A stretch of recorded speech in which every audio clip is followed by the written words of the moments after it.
Trade and investment go hand in hand. Today, though, the world is at war against COVID-19, a pandemic that has massively disrupted global trade and our crucial international supply chains.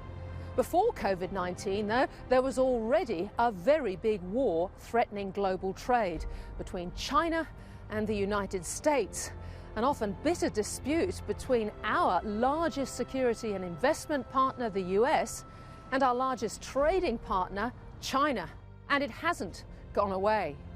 What's happening is our world has changed enormously over the last 20 years. The global financial crisis in 2008 accelerated the flow of political and economic power toward the Indo-Asia Pacific. As Henry Kissinger observed in 2011 in his book on China, the most important relationship in the world is between China and the United States. Since 2018, that relationship has been under growing pressure.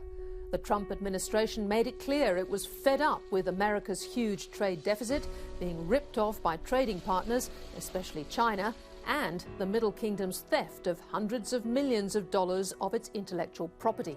Trump slapped tariffs on Chinese imports. We're having a little squabble with China. China responded, and over 2 years, there's been a tit-for-tat ratcheting up of tariffs from washing machines to steel and aluminium, from 50 billion to over 200 billion in tariffs and 300 billion threatened. A Phase 1 deal signed in January between the two superpowers was some progress, but now there is the heightened distrust from the coronavirus. Republicans and Democrats argue over many things: healthcare, tax cuts, and of course the impeachment of the president. But when it comes to China and trade wars, there is remarkable bipartisan agreement on the tough approach taken by Donald Trump.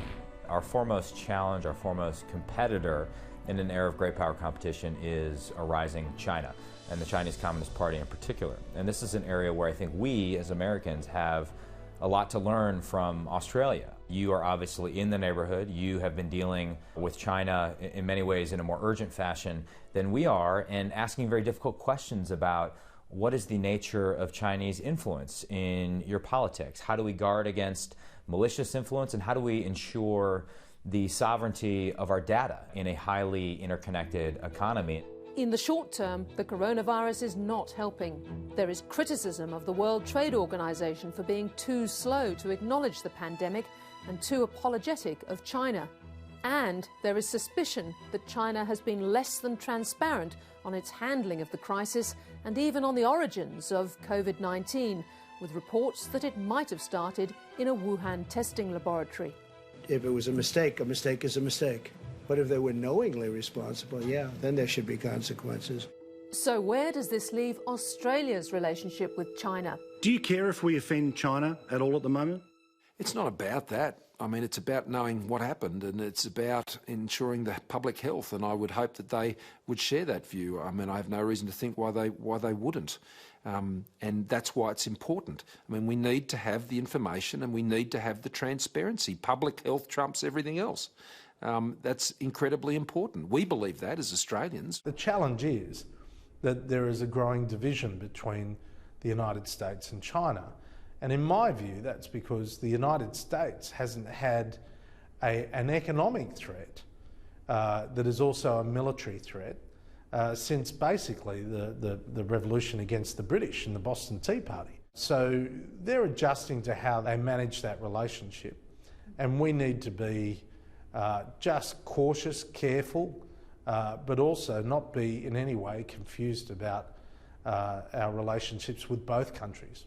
This is a complicated relationship. It has benefits and it has challenges.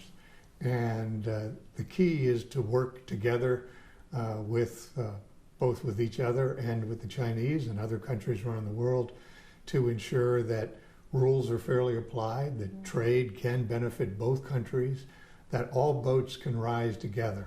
Australia has bilateral trade agreements with both superpowers. In late 2015, after years of wrangling, we signed a free trade agreement with China.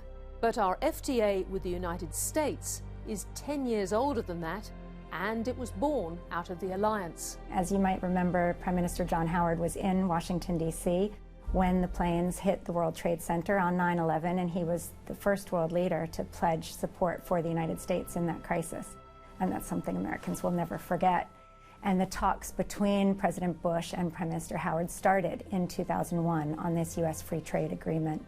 In 2004, 2005, it was ratified and came into effect. And since then, the trade between the countries has tripled. It's very, very significant.